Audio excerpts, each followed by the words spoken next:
Straight of Hormuz खोल दिया गया ईरान ने विद कंडीशंस। जैसे हम कोई भी चीज पे हाँ करते हैं, बैंक से लेके किसी जॉब में कहीं पे भी, हम तो कंडीशंस होती हैं हम उनको पढ़ते नहीं, हम सीधा क्लिक कर देते हैं यस आई एग्री। तो ऐसा कुछ ईरान ने किया हुआ है। और सर एक इमेज रिबिल्डिंग भी हुई है, जो हम मतलब एक नॉर्मल इमेज ये थी कि बहुत पिछड़ा हुआ देश है, औरतें जो हैं वो हमेशा घर में रहती हैं, बाहर नहीं निकलती हैं, कोई काम नहीं करती हैं। हम ये देख रहे हैं कि औरतें उनकी जो है वो सड़क पर जुलूस निकाल रही हैं, बाइक चला रही हैं, कारें चला रही हैं, संसद के अंदर हैं, उनके रिप्रेजेंटेटिव्स हैं, डॉक्टर्स हैं, इंजीनियर्स हैं। ये सारा का सारा परसेप्शन कितना खूबसूरत है। वहां की एम्बेसीज लगातार ट्वीट कर रही हैं कितना खूबसूरत है, अलग अलग जगहों को जो उनका मॉडर्न डेवलपमेंट है वो दिखा रही है। तो मुझे लगता है कि वार ऑफ परसेप्शन ईरान ने बड़ा जबरदस्त जीता है।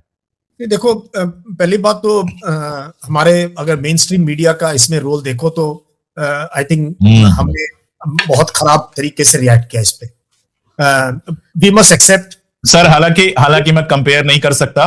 आप एक मेजर जनरल रहे हैं, आपने कॉम्बैट्स की हैं। एक और बंदा है जो खुद को एक्स आर्मी पर्सन कहता है, शायद 5-6 साल वो आर्मी में रहा है, और वो एक चैनल पे खड़े होकर चिल्लाता है कि लेबनान पे बम गिरा दो और ईरान पे बम गिरा दो, इजराइल मेरा भाई है। सॉरी टू से सर, आर्मी पर्सन्स मेरे बहुत दोस्त रहे हैं, मेरे साथ के लोग भी आर्मी में रहे हैं, और आप जैसे सीनियर्स भी हैं जिनसे मैं लगातार सीखता हूं, बात करता हूं।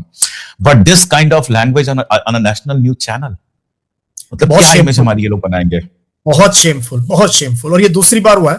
पिछली बार इन्होंने राक्ची साहब को बिल्कुल, उनको जब कि हमारे इनविटेशन पे आए हुए थे, ऑप सिंदूर के आसपास आई थिंक पहले थे, पीस बात तब सुअर कहा था, जो कि आप समझ सकते हो किसी इस्लामिक कंट्री में या इस्लाम में सुअर को कहना, तो ये फ्रिंज एलिमेंट है। सर, किसी को भी आप नाम छोड़िए, किसी हिंदू को भी सुअर कहेंगे तो वो नाराज ही होगा। हाँ, वो भी नाराज होगा। तो अंग्रेजी में भी गाली है सर। हाँ, तो मिलिट्री में देखो, मिलिट्री बहुत कुछ सिखाती है, बट मिलिट्री में वक्त लगता है धीरे धीरे। स्ट्रेट ऑफ हॉर्मुज खोल दिया गया ईरान ने विद कंडीशंस। जैसे हम कोई भी चीज पे हाँ करते हैं, बैंक से लेके किसी जॉब में कहीं पे भी, हम तो कंडीशंस होती हैं हम उनको पढ़ते नहीं, हम सीधा क्लिक कर देते हैं यस आई एग्री।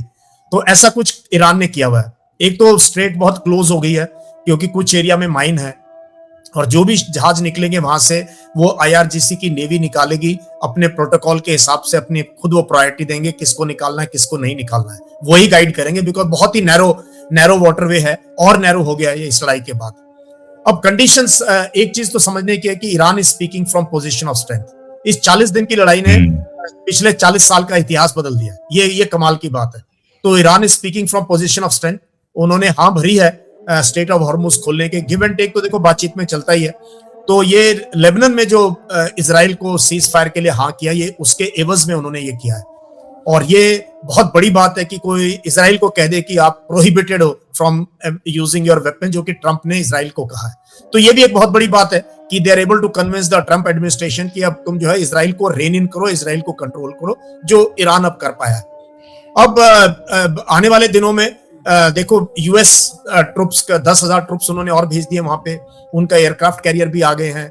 और अब जो ट्रस्ट तो जीरो है इजराइल और ईरान के ऊपर, इजराइल और अमेरिका के ऊपर। ईरान के लोग उनकी लीडरशिप बिल्कुल ट्रस्ट नहीं कर सकते हैं जैसे उन्होंने पहले किया है। तो ईरान अपनी तरफ से अपनी फैसिलिटीज को रिपेयर कर रहा है, और अपना जो है बैलिस्टिक मिसाइल्स और ड्रोन की जो आपूर्ति कर रहा होगा, उनको अपने स्टॉक्स को अपग्रेड कर रहा होगा। बट साथ के साथ जो है ईरान बातचीत के लिए भी तैयार है, जो कि उम्मीद है कि अगले हफ्ते जल्दी ही इस्लामाबाद में सेकेंड दौर की बातचीत होगी। तो इस टाइम पे मेरी असेसमेंट ये है कि Iran is speaking from position of strength. और जितने मुद्दे जिनके ऊपर 28 फरवरी को लड़ाई शुरू हुई थी, एक भी जो है अचीव नहीं किया है उन्होंने।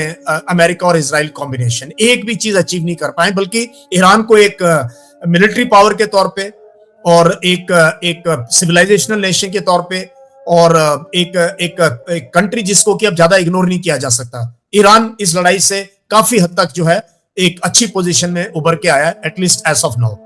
और सर एक इमेज रिबिल्डिंग भी हुई है, जो हम मतलब एक नॉर्मल इमेज ये थी कि बहुत पिछड़ा हुआ देश है, औरतें जो हैं वो हमेशा घर में रहती हैं, बाहर नहीं निकलती हैं, कोई काम नहीं करती। हम ये देख रहे हैं कि औरतें उनकी जो है वो सड़क पर जुलूस निकाल रही हैं, बाइक चला रही हैं, कारें चला रही हैं, संसद के अंदर हैं, उनके रिप्रेजेंटेटिव्स हैं, डॉक्टर्स हैं, इंजीनियर्स हैं। ये सारा का सारा परसेप्शन कितना खूबसूरत है। वहां की एम्बेसीज लगातार ट्वीट कर रही हैं कितना खूबसूरत है, अलग अलग जगहों को जो उनका मॉडर्न डेवलपमेंट है वो दिखा रही हैं। तो मुझे लगता है कि वार ऑफ परसेप्शन ईरान ने बड़ा जबरदस्त जीता है।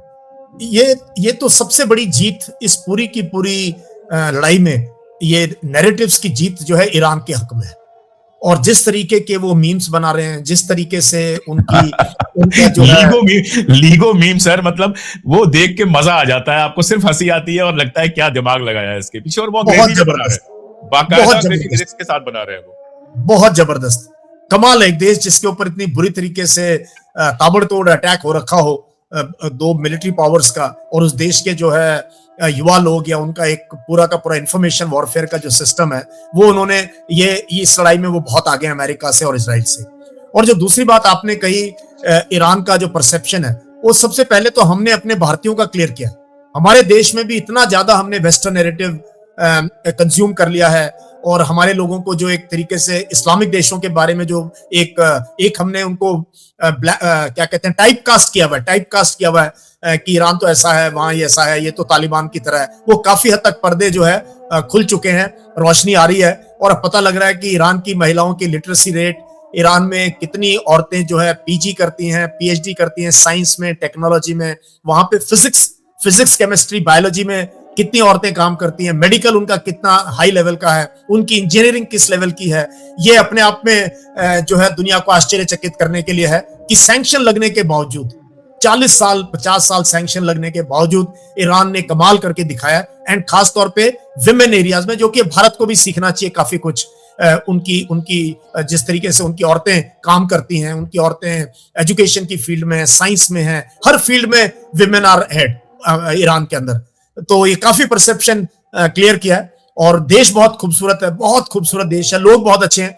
मैं तो बहुत से ईरान से भारतीय जो काम करके आए हैं उनसे बात की है मैंने, वो कहते हैं इतना खूबसूरत, इतने अच्छे लोग, इतना शिष्टाचार, इतना रेस्पेक्ट, खासतौर पे भारत के लिए, हमारी पिक्चरों के लिए, हमारी तहजीब के लिए, हमारे कल्चर के लिए उन्होंने जो ईरान में देखा शायद किसी मुस्लिम कंट्री में नहीं देखा होगा। तो ये भी एक बहुत अच्छी बात हुई है। सर मैं कई प्रोग्राम्स में जा चुका जहां पर इनके जो कल्चरल रिप्रेजेंटेटिव हैं, सुप्रीम लीडर के जो रिप्रेजेंटेटिव हैं डॉक्टर इलाही साहब, वो होते हैं, और हर जगह वो जो बात करते हैं इंडिया के बारे में या खामनेई के बारे में, जो बताते हैं कि खामनेई साहब हिंदुस्तान को ये कहते थे, हर जगह सुन के गला भर जाता है कि हिंदुस्तानियों की वहां कितनी इज्जत है, हिंदी हमको कहा जाता है और हमारी वहां कितनी इज्जत है, ये सुन के बहुत खुशी होती है। खैर, आपने जो बात कही सर, उसको 2 लाइन में कहा जा सकता है, जो आप शुरू में कह रहे थे, हम वार की तरफ लौटते हैं, कि अमेरिका सक्सेसफुल हुआ है एक ऐसी स्ट्रेट को खुलवाने में जो पहले खुली हुई थी, पूरी तरह से कोऑर्डिनेट भी नहीं करना पड़ता था, और एक ऐसे न्यूक्लियर बम को बनने से रोकने में सक्सेसफुल हुआ जो कभी ईरान ने बनाना ही नहीं था। तो ये तो एक बहुत मजेदार है। लेकिन एक सर क्वेश्चन है, मतलब दोहा के बाद जो हुआ या फिर अभी जो बातचीत चल रही थी उसके बाद जो हुआ, अगर मान लीजिए कि जिस तरह से आपने भी बताया कि 10,000 से ज्यादा आर्मी पहुंच चुकी है, बाकी सब कैरियर्स पहुंच चुके हैं, और इजराइल तो बिल्कुल ट्रिगर पर उंगली रख के बैठा ही हुआ है कि वहां से ग्रीन लाइट मिले और हम यहां से मिसाइलें छोड़ना शुरू करें। अगर ये जंग दोबारा शुरू होती है, क्योंकि ट्रंप जो दावे कर रहा है कि हमको न्यूक्लियर डस्ट देने के लिए तैयार है, फला है, ईरान पूरी तरह से तो नहीं मानेगा। हालांकि ये भी है कि ईरान भी सोशल मीडिया पे जो स्टैंड दिखा रहा है उसको आखिरी नहीं मान लेना चाहिए। अंदर की बातचीत में कुछ और कहा जाता है, स्टैंड में कुछ और कहा जाता है। लेकिन मान लीजिए सबके बावजूद लड़ाई दोबारा शुरू होती है, तो क्या पोजीशंस बनेंगी, क्या स्थितियां बनेंगी? देखो, मुझे लगता नहीं जो है लड़ाई दोबारा शुरू होगी, एटलीस्ट नॉट नाउ। ये जो epic fury, operation epic fury का तो फ्यूचर मुझे डार्क में लग रहा है, क्योंकि आप देखो ना अमेरिका और उसकी लीडरशिप, पॉलिटिकल लीडरशिप और उनका मिलिट्री का रिलेशनशिप कैसा है, जिसने अपने आर्मी चीफ को सैक कर दिया, जिसने 10-12 टॉप के एडमिरल्स और उनको 72 सर 72 अभी ये खबर आ रही है कि 72 को पीटर हेग्सेथ ने सैक किया है आने के बाद। तो इसलिए जो है अमेरिका बहुत अलग थलग हो गया था, इजराइल भी बहुत अलग थलग हो रखा था, और इनको बहुत ज्यादा नुकसान हुआ है for a country like America. हम कंपेयर नहीं कर सकते, नुकसान तो ज्यादा ईरान का ही हुआ होगा, लेकिन फिर भी अमेरिका को काफी उनकी बेसेस को हिट किया है, उनका बहुत कॉस्टली एयरफोर्स के एयरक्राफ्ट, हेलीकॉप्टर्स वो हिट हुए हैं, लाखों करोड़ रुपए के उनके जो रडार सिस्टम्स लगे हुए थे, जो एंटी मिसाइल उनके थार्ड के बैटरीज हैं, पैट्रियट के हैं, जो उन्होंने बहुत ही सोफिस्टिकेटेड रडार्स लगा रखे थे अपनी अपनी बेसेस में, काफी हिट हुए हैं। तो आई थिंक उन्होंने सबक ले लिया कि किसी तरीके से जो भी बचा खुची अपनी इज्जत इस लड़ाई से बचा सकते हो, निकल लो। और अब देख लेना, आप मैं बता रहा हूँ, सैंक्शंस भी हटेंगे, कुछ तो हटेंगे, और कुछ में क्या है, ईरान को बेसिकली तेल बेचने की इजाजत अगर मिल जाती है, वो बहुत बड़ी चीज है। और जो उनके फंड्स फ्रीज किए हुए इन्होंने, तकरीबन $120 बिलियन के आसपास हैं फॉरेन बैंक्स में, वो भी अगर अनफ्रीज हो जाते हैं, वो भी एक बहुत बड़ी विक्ट्री होगी ईरान के लिए। तो आई थिंक अगले दौर पे, और एनरिच यूरेनियम का मुद्दा फंस के रहेगा, ईरान इतनी जल्दी से मानेगा नहीं, ये बहुत बड़ा लिवरेज है। ऐसे अटैची में डाल के इनको देगा नहीं कि भाई ये लो आप संभाल लो। तो लेट अस सी सेकंड राउंड में क्या होता है। आपने पाकिस्तान का जिक्र किया सर, और मैं इस बात पर लगातार सोच रहा हूं। जैसे पाकिस्तान के साथ कल एक बड़ी मीटिंग हुई है जिसमें टर्की भी था, इजिप्ट था, पाकिस्तान था, सऊदी अरबिया था। पाकिस्तान सऊदी अरबिया के बीच में पैक्ट है और कहा जा रहा है कि एक मुस्लिम नाटो बनाने के लिए ये एक नई पहल हो रही है जिसमें इजिप्ट और तुर्की शामिल है, और जाहिर है कि आगे और भी अरब कंट्रीज शामिल हो सकती हैं और मुस्लिम कंट्रीज शामिल हो सकती हैं। एक तो ये तो अरब वर्ल्ड और मुस्लिम वर्ल्ड में पाकिस्तान का अपना एक इंपॉर्टेंस बढ़ा है जबरदस्त, पहले भी था लेकिन बहुत ज्यादा बढ़ा है। इंटरनेशनल डिप्लोमेसी में अगर आप देखें तो Pakistan is a centre of attraction. हर जगह से पाकिस्तान की बात हो रही है। ट्रंप बाकायदा ट्वीट कर रहा है तारीफ करते हुए, ईरान ट्वीट कर रहा है, और इन सब मसलों में कुल मिलाजुलाकर जैसा एक वहां के अमेरिका के एक एक्स डिप्लोमेट ने कहा कि 4 हमारे जो राष्ट्रपति थे, प्रेसिडेंट्स थे, उन्होंने इंडिया को करीब लाने की कोशिश की और इंडिया से अच्छे रिश्ते बनाए, लेकिन ट्रंप ने पाकिस्तान के लिए इंडिया को छोड़ दिया है, किनारे कर दिया है। तो ये पाकिस्तान का इतना मजबूत होते जाना, मतलब एक तरफ मुस्लिम नाटो बनना, दूसरी तरफ वेस्टर्न पावर के, अभी $1.2 बिलियन का उसको लोन और मिल गया है IMF से। यूएई ने उससे लोन वापस मांगा तो सऊदी अरबिया ने वो लोन चुका दिया, वो पैसे दे दिए। ये भारत के लिए खतरे की घंटी है। देखो पहली बात तो हमारे अगर मेन स्ट्रीम मीडिया का इसमें रोल देखो तो आई थिंक हमने बहुत खराब तरीके से रिएक्ट किया इस पे। वी मस्ट एक्सेप्ट सर, हालांकि मैं कंपेयर नहीं कर सकता। आप एक मेजर जनरल रहे हैं, आपने कॉम्बैट्स की हैं, एक और बंदा है जो खुद को एक्स आर्मी पर्सन कहता है, शायद 5-6 साल वो आर्मी में रहा है, और वो एक चैनल पे खड़े होकर चिल्लाता है कि लेबनान पे बम गिरा दो और ईरान पे बम गिरा दो, इजराइल मेरा भाई है। सॉरी टू से सर, आर्मी पर्सन्स मेरे बहुत दोस्त रहे हैं, मेरे साथ के लोग भी आर्मी में रहे हैं और आप जैसे सीनियर्स भी हैं जिनसे मैं लगातार सीखता हूं, बात करता हूं, but this kind of language on a national news channel, मतलब क्या इमेज हमारी ये लोग बनाएंगे। बहुत शेमफुल। और ये दूसरी बार हुआ है।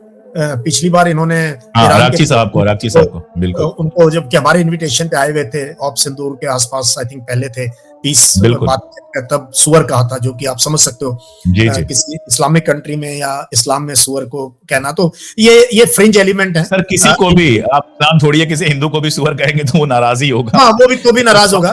तो अंग्रेजी में भी गाली है सर। हाँ, तो मिलिट्री में देखो, मिलिट्री बहुत कुछ सिखाती है, बट मिलिट्री में वक्त लगता है धीरे धीरे।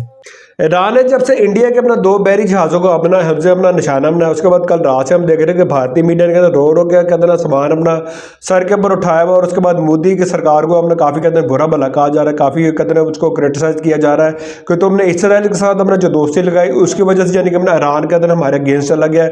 ईरान जो कि हमारा कहते हैं बड़ा करीबी अपना कभी दोस्त हुआ करता, तो वो भी कहते हैं हमारे कहते हैं जहाज़ों को अपना बगैर अपना परमिशन के वहाँ से अपना गुजर नहीं दे रहा, और ज़ाहिर पूरी दुनिया में कहते हैं जिल्लत और रसवाई जो कहते हैं अपना मोदी सरकार के कहते हैं हिस्से में आ रही है।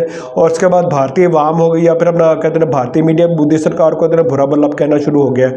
बाकी आप इसी तरह के मजीद इंडियन मीडिया की रिएक्शन वीडियो हमारे चैनल को देखना चाहते हैं तो हमारे चैनल को करें लाइक, सब्सक्राइब, शेयर करने के वीडियो में आपसे दोबारा मिलता है।